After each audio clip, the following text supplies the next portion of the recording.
The sun was setting over the small town when Kang Junho finished his work for the day. He was tired. His back hurt from lifting heavy materials at the construction site. His hands were rough and covered in small cuts. But this was his life now, and he had made peace with it. Junho was 34 years old. He lived alone in a small house at the edge of town, near the forest. He had no wife, no children, and few friends. The people in town knew him as a quiet man who kept to himself. They did not know about his past. They did not know he had once been a soldier. He walked slowly along the dirt path that led to his home. The evening air was cool, and the sky was painted in shades of orange and purple. It was peaceful. Junho liked this time of day. It reminded him that simple things could still be beautiful. Then he saw it. A streak of light cut across the sky. It was bright, brighter than any star. At first, Junho thought it was a shooting star. But shooting stars did not make sounds. This one did. It screamed through the air with a high-pitched whine that made his ears ring. The light crashed into the forest about half a kilometer away. The ground shook. Birds flew up from the trees in panic. Then everything went silent. Junho stood still for a moment. His heart was beating fast. Every part of him said to go home, to pretend he saw nothing. But something else, something deeper, told him to go look. He walked into the forest. The trees were thick, and the fading sunlight barely reached the ground. Junho moved carefully, stepping over roots and pushing through bushes. The smell of smoke grew stronger as he got closer. Then he saw it. A small metal object sat in a crater of broken trees and scorched earth. It was shaped like an egg, about the size of a car. Strange symbols were carved into its surface. This was not from Earth. Junho knew this immediately. He had seen many things in his life, but nothing like this. He approached slowly. The metal was still hot. Steam rose from cracks in its surface. Then he heard something that made his blood turn cold. A child crying. Junho moved faster. He found an opening in the side of the object, like a door that had been forced open. Inside, curled up in a small seat, was a child, but not a human child. Her skin was silver, shining softly in the dim light. Her eyes were large and violet, filled with tears and fear. She had no hair, but delicate patterns marked her scalp like natural tattoos. She looked at Junho and screamed. Junho raised his hand slowly. "It is okay," he said softly. "I will not hurt you." The child did not understand his words, but something in his voice, in his gentle movements, made her stop screaming. She stared at him, trembling. Junho saw blood on her arm. She was injured. Without thinking, he reached out his hand to her. "Come," he said. "I will help you." For a long moment, the child did not move. Then, slowly, she took his hand. Her fingers were cold and small. Junho helped her out of the strange machine. She could barely stand. He picked her up carefully, holding her against his chest. She weighed almost nothing. That was when he heard the voices. They came from deeper in the forest. Harsh voices, speaking in a language he did not recognize. Junho's soldier instincts woke up immediately. He looked around and saw lights moving between the trees. Flashlights. Or something like them. He hid behind a large tree, holding the child close. She seemed to understand the danger. She buried her face in his shoulder and stayed completely silent. 3 figures emerged from the darkness. They were tall, taller than any human. Their skin was gray, their faces flat and expressionless. They wore black armor and carried weapons that glowed with blue light. They were not human. One of them stopped near the crash pod. It spoke into a device on its wrist. Another scanned the area with some kind of instrument. "The cargo is not here," one said. Junho did not understand the words, but somehow, a moment later, He heard them translated in his mind. Some kind of technology, perhaps. It cannot be far, another replied. Find it. The buyer is waiting. Junho understood now. These were not rescuers. These were hunters. And the child in his arms was their prey. He moved slowly, trying to get away without being seen. But his foot stepped on a dry branch. The crack echoed through the forest. All three aliens turned toward him. There, one said. The Gargo. And a native creature. They raised their weapons. Junho did not think. He ran. Blue lights flashed past him, burning holes in trees and setting leaves on fire. He ran faster than he had run in years. The child clung to him, her small hands gripping his shirt, but he could not outrun them. They were faster, stronger. One of them appeared in front of him, blocking his path. Give us the child, it said, and we will let you live. Junho looked at the alien. He looked at the weapon pointed at his chest. Then he looked down at the child in his arms. She was staring up at him with those big violet eyes. She was terrified. But there was something else in her eyes too. Hope. She believed he would protect her. Junho made his choice. No, he said. The alien tilted its head. You would die for cargo that is not even your species? Junho did not answer. He set the child down behind him and stood between her and the hunters. The aliens laughed. It was an ugly sound. Then they fired. Junho moved. Years of training took over. He dodged the first shot and threw himself at the nearest alien. His fist connected with its face. The alien stumbled back, surprised. Junho grabbed its weapon and turned it on the second hunter. He fired. The blue light hit the second alien in the chest. It fell, but the third alien was faster. A shot hit Junho in the shoulder. He screamed but did not fall. Another shot hit his side. Blood poured from his wounds. Still, he did not fall. He fired again and again until the third alien dropped. The first one tried to get up, but Junho hit it with the weapon until it stopped moving. Then silence. Junho fell to his knees. His vision was blurring. Blood soaked his clothes. He heard the child crying behind him. With the last of his strength, he turned and picked her up. It is okay, he whispered. You are safe. Then he began to walk. Step by step, he carried her through the dark forest, leaving a trail of blood behind him. He did not know how long he walked. He only knew he could not stop when he finally reached his house. He collapsed at the door. The last thing he saw before darkness took him was the child's face. Her silver hands pressed against his cheek. Her violet eyes filled with tears. He had protected her. Whatever came next, he had done that much. Junho opened his eyes slowly. The ceiling above him was familiar. He was in his house, in his bed. For a moment, he thought everything had been a dream. The falling star, the strange child, the hunters with their blue weapons. It all seemed too impossible to be real. Then the pain hit him. His shoulder burned. His side felt like it was on fire. He tried to sit up, but his body refused to obey. He groaned. Do not move, a voice said. Junho turned his head. An old woman sat in a chair next to his bed. It was Bei Yuna, his neighbor. She was 70 years old, a retired nurse who had lived in the town her whole life. She had kind eyes and gray hair tied in a neat bun. Yuna? Junho whispered. His throat was dry. You almost died, Yuna said. Her voice was calm, but her hands were shaking slightly. I found you at your door this morning.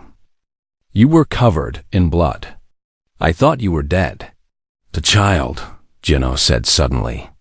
He tried to sit up again. Where's the child? Stop moving, Yuna said firmly. She pushed him back down gently. The child is safe. She is in your kitchen, eating rice. though she seems confused by chopsticks. Junho relaxed slightly. The child was alive.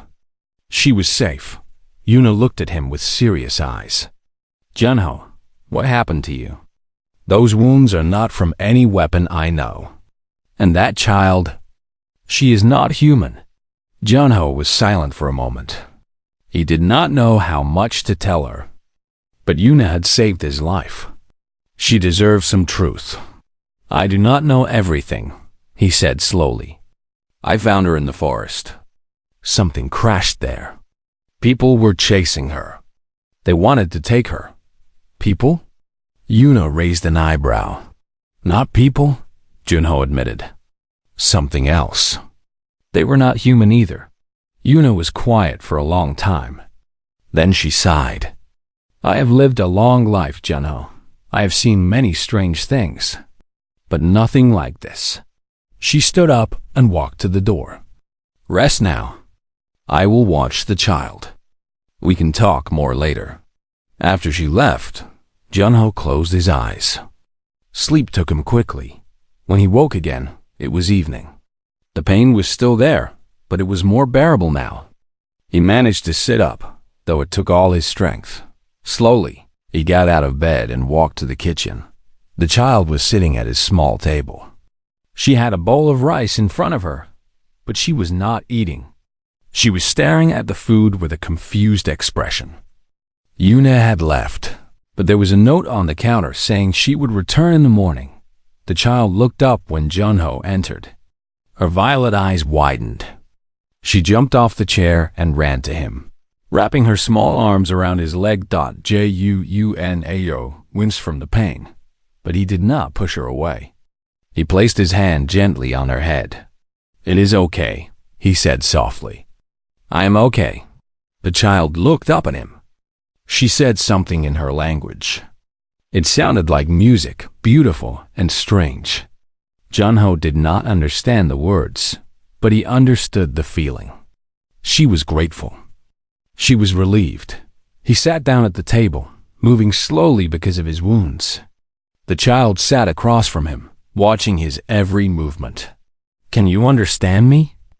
Junho asked. The child tilted her head. She pointed at her ear and made a gesture with her hand. Then she touched the small device on her wrist.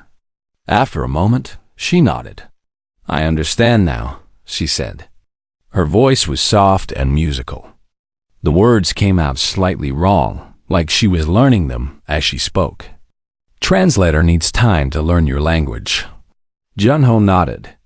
What is your name? Lyra, the child said. My name is Lyra. I am Junho. Kang Junho. Junho, Lyra repeated slowly. She smiled for the first time. It was a small smile, but it made her whole face light up. Over the next few days, Junho learned more about Lyra. She was young, equivalent to about 7 years old in human terms. She came from a world very far away, a place called Valor. Her people were called the Valori, but she would not talk about her family. Whenever Junho asked, she would become quiet and sad. So he stopped asking. Yuna came every morning to check on Junho's wounds and bring food. She accepted the strange situation with surprising calmness. Perhaps she was too old to be shocked anymore. Or perhaps she simply trusted Junho. She is a sweet child, Yuna said one morning while Lyra was playing in the small garden outside. Whatever she is, wherever she comes from, she has a good heart. Junho watched Lyra through the window. She was chasing a butterfly, laughing with pure joy. It was strange to think that just days ago, she had been hunted like an animal. Someone will come for her, Junho said. Her people, or the ones who were chasing her. Then we will deal with it when it happens, Yuna said simply. For now, she is safe. That is what matters. Junho was not so sure. The hunters he had killed were only the first group. He knew there would be more. Whatever Lyra was, whoever she was valuable to someone. And those people would not stop until they got her. That night, Lyra had a nightmare. Junho woke to the sound of her screaming. He rushed to the small room where she slept and found her sitting up in bed, crying and shaking. "They are coming," she said through her tears. "They are always coming. They took me from my home. They hurt me. They said they would sell me." Junho sat on the edge of the bed. He did not know what to say. What words could comfort a child who had been through such horror? So he did not use words. He simply opened his arms. Lyra looked at him for a moment. Then she threw herself into his embrace, crying into his chest. Junho held her gently, careful of his healing wounds. "You are safe," he said softly. "I will not let them take you. Promise?" Lyra whispered. Junho thought about the hunters. He thought about his wounds, about how close he had come to death. He thought about how small and weak he was compared to the forces that wanted this child. But he also thought about her eyes. Those big violet eyes, full of fear and hope. "I promise," he said. Lyra fell asleep in his arms. Junho carried her back to bed and tucked her in. Then he sat in a chair near the door and watched her sleep. He did not know what the future would bring. He did not know if he could keep his promise. But he knew one thing for certain. He would die before he let anyone hurt her again. Far away, in the darkness of space, a ship received a message. The message said that the target had been found on a primitive planet called Earth. It also said that the first team had been killed by a native creature. The ship's captain read the message with cold interest. Then he gave an order. "Send more hunters. This time, do not fail." The ship changed course and began moving toward Earth. The peace would not last much longer. A week passed. Junho's wounds were healing slowly. The pain was still there, but he could move without difficulty now. Every morning, he exercised in his small garden, trying to rebuild the strength he had lost from his injuries. Lyra watched him from the window. She had become his shadow, following him everywhere, always staying close. At first, Junho thought it was only fear. But over time, he realized it was something more. Trust. She trusted him completely. Their days fell into a simple pattern. Junho would wake early and prepare breakfast. Lyra would help him, though she often made mistakes. She did not understand human food. The first time she tried to eat raw rice, Junho had to stop her gently and explain that it needed to be cooked out in the afternoons. Yuna would visit. She taught Lyra simple Korean words. The child learned quickly. Within a week, she could speak in short sentences. Her accent was strange, musical, but understandable. "Junho," she would say, tugging at his sleeve. "What is this called?"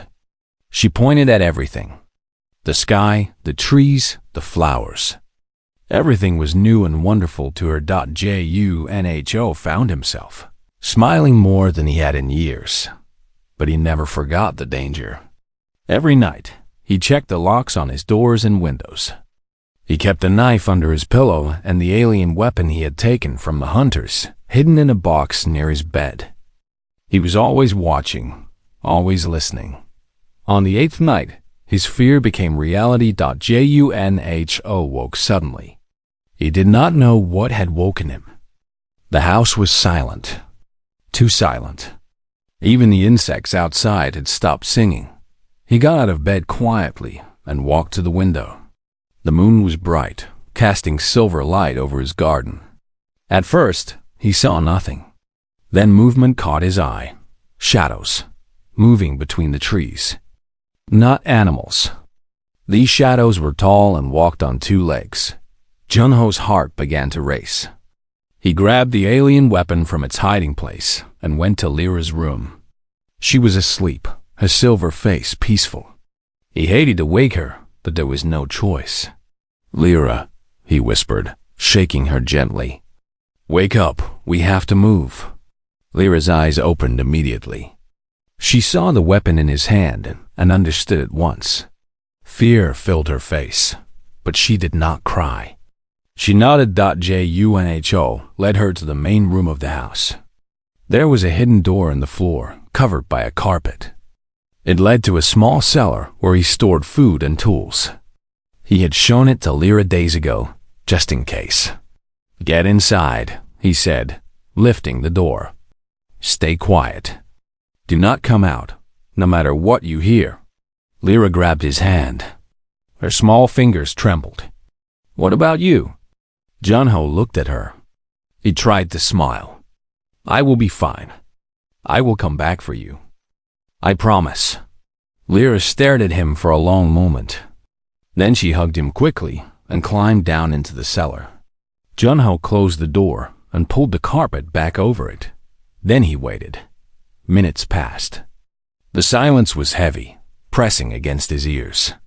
Then he heard it. Footsteps on his porch. Not one pair. Many. A voice spoke. It was cold and mechanical. "Human, we know you are inside. Give us the child, and your death will be quick." Junho said nothing.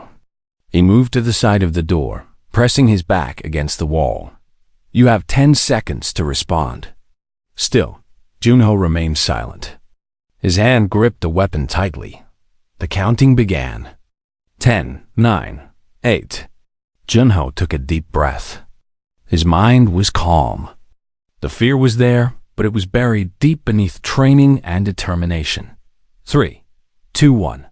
The door exploded inward. Junho fired. The blue light hit the first hunter directly in the chest. The alien fell without a sound. But there were more behind it. Many more. He counted 9 of them. All tall, all armored, all carrying weapons. They poured into his house like water through a broken dam. Junho did not run. He could not run. If he ran, they would find Lyra. So he fought. He used the furniture as cover, firing whenever he had a clear shot. 2 more hunters fell, but they were returning fire now. Blue bolts tore through his walls, his furniture, everything he had built. A shot hit his arm. He grunted but kept fighting. Another shot grazed his leg. Still, he did not fall. The alien weapon ran out of power. Junho threw it at the nearest hunter and charged with his knife. The blade was not meant for armor, but he found the gaps. The weak points. He had studied the bodies of the hunters he killed before. He knew where to strike. One hunter fell with a knife in its throat.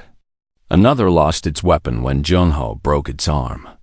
He grabbed the fallen weapon and fired again. The fight was chaos. Blood, both red and black, covered the floor. Junho was wounded in many places. His body screamed for him to stop, to rest. But he refused. 6 hunters down. 3 remained. One of them grabbed him from behind. Strong arms wrapped around his chest, squeezing. Junho felt his ribs crack. He could not breathe. With his last strength, he threw his head backward. It connected with the hunter's face. The grip loosened. Junho spun and drove his knife upward into the hunter's throat. 2 left. They looked at each other. Then they looked at Junho. He stood in the middle of his destroyed home, covered in blood, breathing hard. He looked like a demon from their worst nightmares. For the first time, the hunters hesitated. "What are you?" one of them asked. Junho did not answer. He raised the weapon he had taken and fired twice. Both hunters fell. Then silence returned. Junho stood still for a long moment. His body was shaking. His vision was blurring. Blood dripped from countless wounds. But he was alive. He walked to the hidden door, each step painful. He moved the carpet and opened the door. Lyra looked up at him from the darkness below. Her eyes were wide, filled with tears. "Junho," she whispered. Junho tried to smile. "I told you," he said, his voice weak. "I said I would come back." He reached down and helped her climb out. When she saw his wounds, she began to cry. You are hurt, she said. You are hurt because of me. Junho knelt down, bringing himself to her level. It hurt to move, but he did it anyway. He placed his hand on her head. Listen to me, he said. This is not your fault. I chose to protect you. I chose to protect you. I will always choose to protect you. Do you understand? Lyra nodded through her tears. She threw her arms around his neck and held him tightly. Outside, the sun was beginning to rise. The long night was over. Junho looked at his destroyed home. Everything he owned was ruined. But he did not care about things. Things could be replaced. He had kept his promise. The child was safe. When Yuna arrived an hour later, she found them sitting together in the garden. Junho was bandaging his wounds with torn pieces of cloth. Lyra was helping him, her small hands gentle and careful. Yuna looked at the destruction. She looked at the bodies. Then she looked at Junho. I think, she said slowly, you need to tell me everything now. Junho nodded. There was no point in hiding anymore. Whatever came next, he could not face it alone. Junho told Yuna everything. He told her about the crash, about Lyra, about the hunters and the fight. She listened without interrupting. When he finished, she was quiet for a long time. So, she finally said, aliens are real. They exist. And some of them want to hurt this child. Yes, Junho said simply. Yuna looked at Lyra, who was sleeping on a blanket in the corner of the garden. The child was exhausted. The fear of the night before had drained all her energy. What will you do now? Yuna asked. Junho did not have an answer. He had survived 2 attacks, but he knew more would come. He was only one man. His body was broken and bleeding. Sooner or later, he would fail. And when he failed, they would take Lyra. I do not know, he admitted. But I cannot give up. Not while I am still breathing. Yuna nodded slowly. Then I will help you.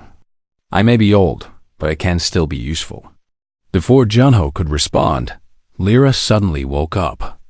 She sat up quickly, her violet eyes wide with fear. They are coming, she whispered. More of them. Many more. Junho felt his blood turn cold. How do you know? Lyra touched her chest, near her heart. I can feel them. My people can sense each other across great distances. But these are not my people. They feel wrong, dark, hungry.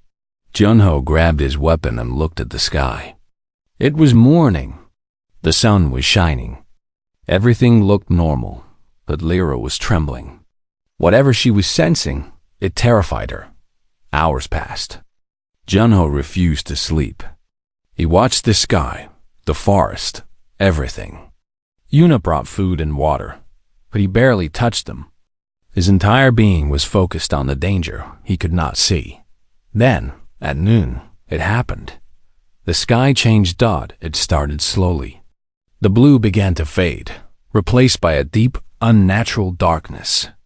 The sun was still there, but its light seemed weaker, as if something was blocking it. People in the town began to notice. Junho heard their confused voices in the distance. Then the voices turned to screams. He looked up. Ships, hundreds of ships. They filled the sky like a swarm of metal insects. Each one was massive, larger than any building Junho had ever seen. They hung in the air, silent and terrifying, casting shadows over the entire country. No, not just the country. Junho somehow knew that these ships were everywhere. Over every nation, every city, every continent. The world had changed forever. Inside his ruined house, the old radio on the shelf crackled to life. Every station, every frequency played the same message. People of Earth, a voice said. It was cold and powerful, speaking in perfect Korean. Then it repeated in English, Chinese, Spanish, and dozens of other languages. We are the Valori Empire. We come from beyond your stars. We have watched your world for many centuries, but we have never interfered. Until now. Junho looked at Lyra. Her face was pale. She recognized the language, the voice. Our beloved heir was taken from us, the voice continued. Criminals kidnapped her and brought her to your planet. We have searched for her across the galaxy, and now we have found her. Junho's heart stopped. She's being protected by one of your kind. A human called Kang Junho. We do not know his intentions. We do not know if he is friend or enemy. But we will have our answer. The voice paused. When it spoke again, it was harder, colder. Kang Junho, you have one day. Bring the child to us, and you will be treated with honor. Refuse and your planet will burn. Choose wisely, human. The message ended. The radio fell silent. Junho sat down slowly. His legs would not support him anymore. The weight of what he had just heard was too heavy. Lyra was the heir to an empire. She was not just any child. She was royalty. And her people had come to get her back. Junho, Lyra said softly. She walked to him and took his hand. I am sorry. I should have told you. Junho looked at her. Told me what? Who I am? Tears fell from her violet eyes. My mother is the Empress. She rules 800 worlds. I am her only daughter. Junho was silent. He did not know what to say. The small, frightened child he had protected was a princess. Her mother commanded armies that could destroy planets. I was scared, Lyra continued. When the bad people took me, I thought no one would come. I thought my mother would not find me. So I did not tell you because I did not want to believe it myself. Junho squeezed her hand gently. It is okay. I understand. No, Lyra said, shaking her head. It is not okay. Because of me, your planet is in danger. Because of me, everyone you know might die. Junho knelt down in front of her. He placed his hands on her shoulders and looked directly into her eyes. Listen to me, he said. None of this is your fault. You did not choose to be kidnapped. You did not choose to crash here. And you did not choose to be born a princess. But if you give me back, Lyra whispered, your planet will be safe. You should give me back. Junho was quiet for a moment. Then he shook his head. No. Lyra looked confused. Why not? Because I made you a promise. I said I would protect you. I will not break that promise. But my mother might destroy your world. Then I will have to talk to your mother. Lyra stared at him. You would face the Empress? She is the most powerful being in the galaxy. She has destroyed entire civilizations. Junho smiled slightly. I have faced worse. He had not, of course. But he would never admit that to a frightened child. Outside, the sounds of chaos continued. Military vehicles were moving through the town. Helicopters flew overhead. The government was mobilizing, preparing for something it did not understand. Yuna returned from the town with news. Soldiers are coming, she said. They know the message mentioned your name. They know you are here. Junho nodded. He had expected this. What will you do? Yuna asked. I will wait, Junho said. They will come to me, eventually. The soldiers or the aliens. Someone will come. And then? Junho looked at Lyra. She was watching him with those big, trusting eyes. Even now, even knowing that her mother could destroy the world, she trusted him. He could not fail her. And then, Junho said, I will do what I have always done. I will protect her. The sun set behind the alien ships. Darkness fell over the earth. And somewhere in space, inside the largest ship, Empress Velith looked down at the small blue planet. Find me this human, she commanded. I want to see the creature who dared to keep my daughter. Her voice was cold, but something stirred in her heart. Curiosity. Her daughter had been lost for weeks. Every force she sent to retrieve her had failed. And now, a single human on a primitive world had succeeded where galactic empires had not. Who was this Kang Junho? She would soon find out. The soldiers arrived at dawn. Junho watched them through his window. They came in armored vehicles, dozens of them, surrounding his small property. Soldiers in full combat gear took positions behind trees and walls. Helicopters circled overhead. Snipers aimed their weapons at his house. It was almost funny. All this firepower for one injured man and a small alien child. Stay inside, Junho told Lyra. Stay with Yuna. Do not come out, no matter what. Lyra grabbed his sleeve. Where are you going? To talk to them. What if they hurt you? Junho smiled. They will not hurt me. I am the only one who knows where you are. They need me. He walked out of his house slowly, his hands raised in the air. Immediately, red dots appeared on his chest. Lasers from sniper rifles. One wrong move, and he would be dead. A man in a military uniform stepped forward. He was older, with gray hair and a stern face. Stars on his shoulders marked him as a general. Kang Junho? The general asked. Yes. You are ordered to surrender yourself and the alien child. By order of the Republic of Korea. Junho remained calm. I understand. But I have a question first. The general frowned. You are not in a position to ask questions. Maybe not, but I will ask anyway. Junho lowered his hand slightly. What will you do with the child? The general was silent for a moment. That is not your concern. It is my only concern. The child is a threat to national security, to global security. The aliens have demanded her return. If we do not comply, they will destroy us. So you will give her to them? We have no choice. Junho looked at the general for a long moment. He saw the fear in the man's eyes, the weight of responsibility. This was not an evil man. This was a man trying to protect his country, his people. But Junho could not agree. I cannot give her to you, he said quietly. The general's face hardened. Then you will be arrested. By force, if necessary. You can try. The soldiers moved forward. Junho did not resist as they grabbed his arms and pushed him to the ground. They handcuffed him, the metal biting into his wrists. Pain shot through his injured shoulder, but he did not cry out. He did not beg Dot from inside the house. He heard Lyra scream. Junho, stay inside. He shouted back. Remember your promise. The soldiers began to move toward the house. Junho struggled against his captors. Do not hurt her. She's just a child. Silence. The general commanded. Then everything changed. A light appeared in the sky.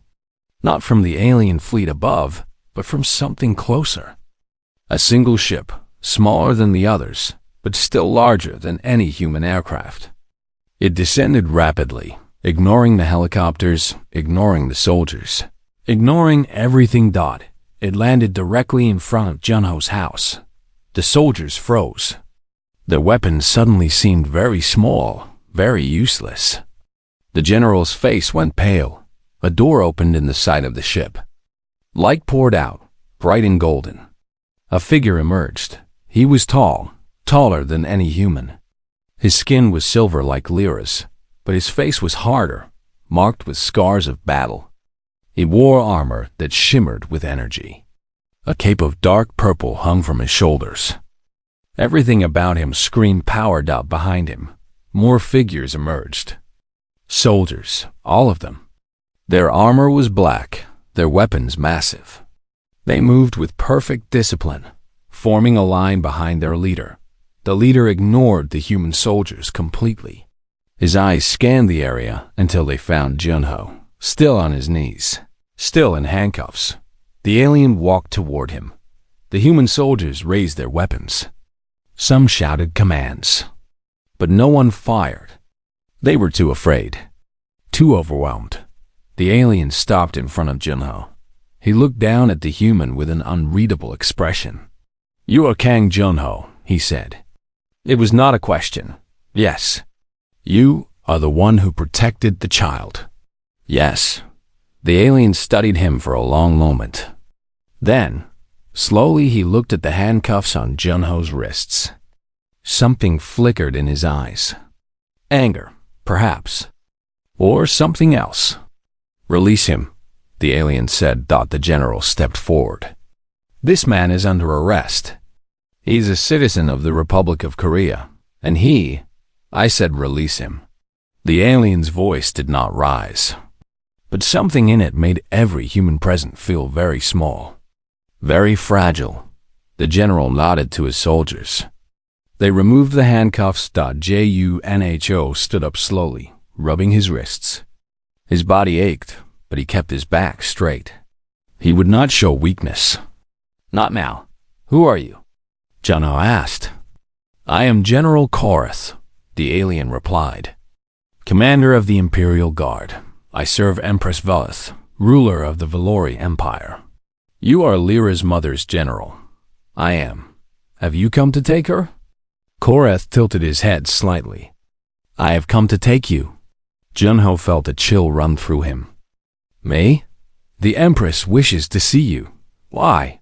"That is not for me to say. But you will come with us. Now." Junho looked toward his house. Lyra was watching from the window, her face pressed against the glass. Her eyes were filled with fear. "What about the child?" Junho asked. "She will come as well. Her mother has waited long enough. And if I refuse?" Korath was silent for a moment. Then he did something that shocked everyone present. He knelt. The great general, commander of armies that had conquered worlds, knelt before a simple human man. "I do not kneel often," Korath said. "But my Empress has ordered me to bring you with honor, not force. She has heard what you did for her daughter. She knows you fought and bled for a child not your own." He looked up at Junho. "You have my respect, human. And you have the respect of the Empress. Please, come with us willingly." Junho stared at the kneeling general. He did not understand what was happening. Why would an Empress show respect to him? Why would she not simply take what she wanted by force? But he knew one thing. This was his only chance to keep Lyra safe, to speak with her mother, to find a solution that did not end in blood. "I will come," Junho said. "But I want your word that no harm will come to anyone here. Not the child. Not my friend. Not these soldiers." Korath stood. "You have my word." Junho nodded. He turned and walked back to his house. Inside, Lyra ran to him, crying. "I am going with them," Junho said softly. "And so are you." "I am scared," Lyra whispered. "I know. But your mother wants to see you. Do you not want to see her?" Lyra was quiet. Then, slowly, she nodded. "I want my mother." Junho took her hand. "Then let us go meet her." They walked out together. Korath watched them approach. His soldiers parted to let them pass. Yuna stood in the doorway, tears in her eyes. "Be safe," she called out. Junho looked back at her. "Thank you for everything." Then he and Lyra boarded the alien ship. The door closed behind them. The ship lifted off, rising into the sky, passing the human helicopters, passing the clouds. Below, the general watched them go. His hands were shaking. His world had just changed forever. Above, the alien fleet waited. And in the largest ship, Empress Velith stood from her throne. "They are coming," Korath reported through his communicator. "Good," the Empress replied. "Bring them to me." She walked to her window and looked down at the blue planet below. Such a small world. Such primitive creatures. And yet one of them had done what no one else in the galaxy could do. She wanted to understand why. The ship rose through the clouds and into space. Through a window, Junho watched the Earth grow smaller. Soon, it was just a blue and green ball floating in the darkness. He had never been in space before.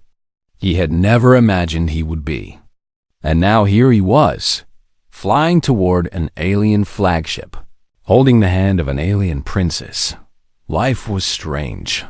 Lara sat quietly beside him.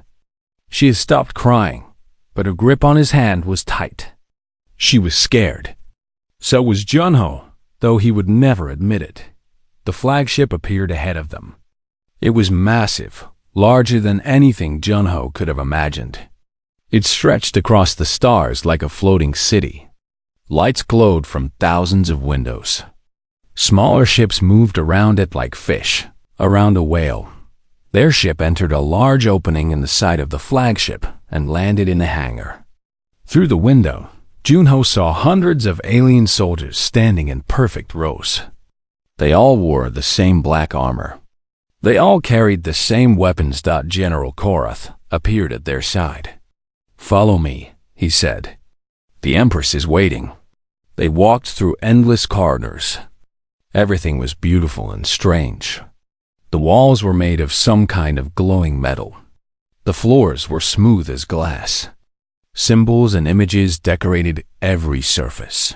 Telling stories Junho could not understand. Alien servants stopped and stared as they passed.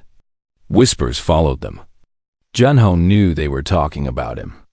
The human. The primitive creature who had dared to protect the Imperial heir. Finally, they reached two massive doors. They were carved with images of stars and planets. Two guards stood on either side, their weapons ready. Korath stopped. "Beyond these doors is the throne room. When you enter, do not speak unless the Empress speaks to you first. Do not look directly at her unless she permits it. And whatever you do, do not approach the throne without permission." Junho nodded. He understood. This was not just a meeting. This was a performance. A test. The doors opened. The throne room was enormous. Pillars of crystal rose toward a ceiling so high it was lost in shadow. Light came from everywhere and nowhere. Alien nobles lined both sides of the room, dressed in robes of silver and gold. They watched Junho with cold, curious eyes. At the far end of the room was a throne. It was made of something that looked like frozen starlight. And sitting upon it was Empress Vel-Ith. She was beautiful. That was Junho's first thought. Her skin was silver, like Lyra's, but brighter, almost glowing. Her eyes were deep purple, filled with ancient wisdom and terrible power. She wore a crown of delicate metal that seemed to float above her head. Her robes were white, flowing around her like clouds, but beneath the beauty was something else. Something dangerous. This was a woman who had conquered worlds, who had ordered the deaths of billions, who held the fate of Junho's entire planet in her hands. Junho walked forward slowly. Lyra walked beside him, her hands still in his. The nobles watched in silence. When they reached the middle of the room, Korath stopped them. "Kneel before the Empress," he commanded. Junho hesitated. Every part of him wanted to resist. He had never knelt before anyone. But this was not about pride. This was about survival. For him. For Lyra. For Earth. He knelt. For a long moment. Nothing happened. The silence was heavy, pressing down on everyone present. Then a small voice broke through. "Mother." Lyra released Junho's hand and ran toward the throne. The nobles gasped. Guards moved forward. But the Empress raised her hand, and everyone froze. Lyra ran up the steps of the throne and threw herself into her mother's arms. For a moment, the cold, powerful Empress disappeared. In her place was just a mother holding her child. Her arms wrapped around Lyra tightly. Her eyes closed. When she opened them again, there were tears. "My daughter," she whispered. "My precious daughter. You are safe. You are finally safe." Lyra was crying too. "Mother, I was so scared. I thought I would never see you again. I searched for you across the galaxy. I tore apart worlds looking for you. Nothing would have stopped me from finding you." They held each other for a long time. The nobles watched in uncomfortable silence. This was a side of the Empress they rarely saw, a side she rarely showed. Finally, the Empress looked up. Her eyes found Junho, still kneeling in the middle of the room. "You," she said. Her voice was soft, but it carried through the entire chamber. "Rise." Junho stood. The Empress gently released Lyra and stood from her throne. She descended the steps slowly, her robes trailing behind her. Every step she took seemed to make the room colder. She stopped in front of Junho. They were the same height. She looked into his eyes without blinking. "My daughter has told me about you," she said. "She told me how you found her, wounded and afraid. She told me how you protected her from the hunters. How you were shot twice, but still carried her to safety." Junho said nothing. He simply held her gaze.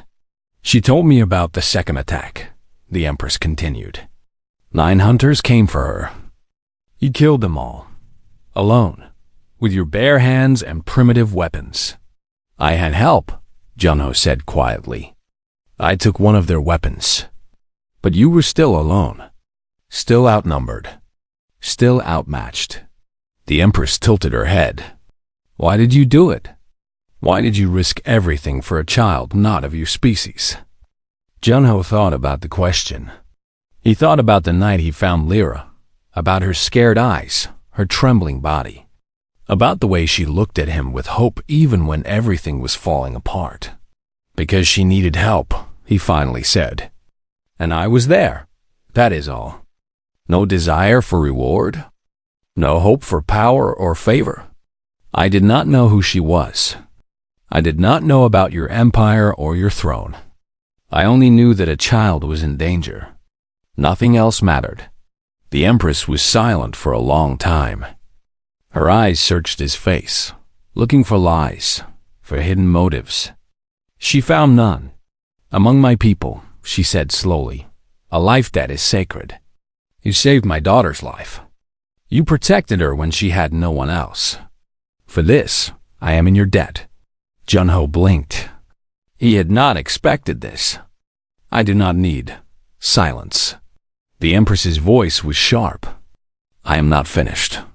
Junho closed his mouth. The Empress stepped even closer. Her presence was overwhelming, like standing next to a star. "You have done what generals and warriors could not do. You protected the heir to the Valori Empire when all others failed. My gratitude is not given lightly." Then she did something that made every noble in the room gasp. She bowed her head. The Empress of 800 worlds, the most powerful being in the galaxy, bowed to a simple human man. "Thank you," she said. "Thank you for saving my daughter." Junho stood very still. He did not know what to say. He did not know if there was anything to say. From the steps of the throne, Lyra was watching with wide eyes.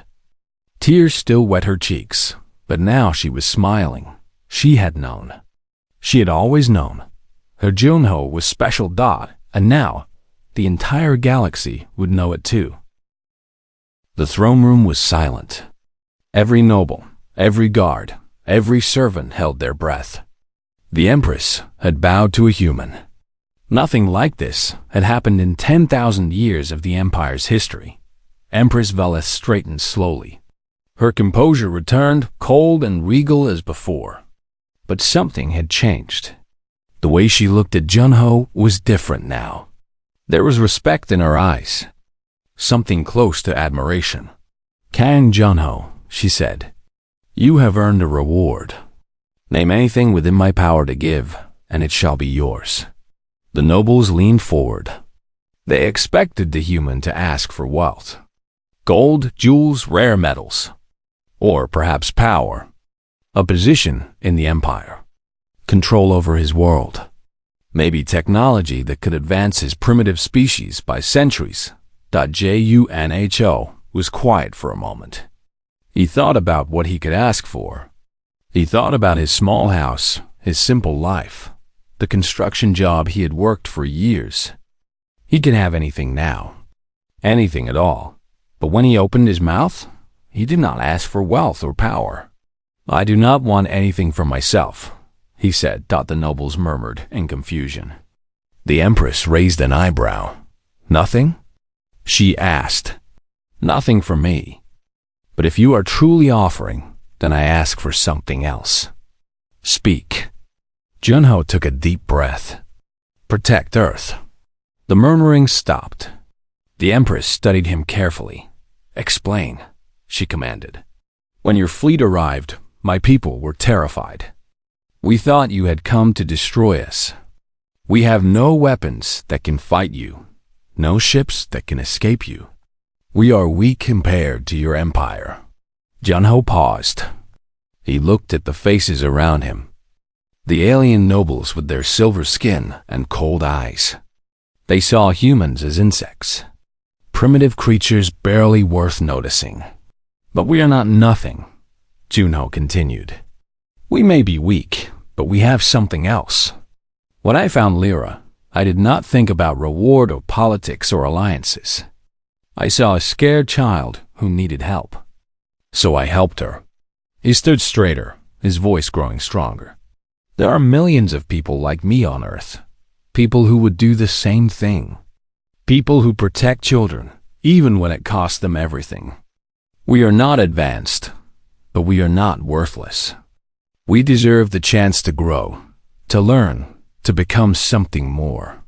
The Empress listened without expression. When Junho finished, she was silent for a long time. "You could have asked for riches beyond imagination," she finally said. "You could have asked to rule your world, to be a king among your kind. Instead, you asked me to protect your planet. For everyone. Not just yourself." "Yes. Why?" Junho smiled slightly. "Because they would have done the same for me." The Empress looked at him for a long, searching moment. Then she turned to face her nobles. "For centuries, we have ignored the smaller worlds.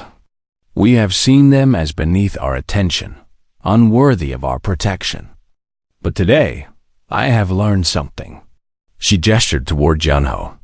"This human, this simple man from a primitive planet, has shown more courage and honor than most beings I have known. He fought impossible enemies. He suffered terrible wounds. He asked for nothing in return. And now, when offered any treasure in the galaxy, he asks only that his people be protected." Her voice rose, filling the great chamber. "Let it be known throughout the Empire. Earth is now under the protection of Valori. Any who threaten that world will answer to me personally. Any who harm its people will face the full might of our fleets." The nobles bowed their heads in acceptance. General Korath smiled slightly, a rare expression for him. The Empress turned back to Junho. "Your request is granted. Your world will be protected." "Thank you," Junho said simply. But the Empress was not finished. She raised her hand, and a servant came forward carrying a small box. Inside was a metal made of a metal Junho had never seen. It glowed with soft, inner light.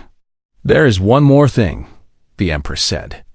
"This is the symbol of a title not given to an outsider in 10,000 years." She lifted the metal and placed it around Junho's neck. It was warm against his chest. "From this day forward, you are named Valtherin, Guardian of the Air. It means you have sworn to protect the Imperial family, and they have sworn to honor you in return." Junho touched the metal.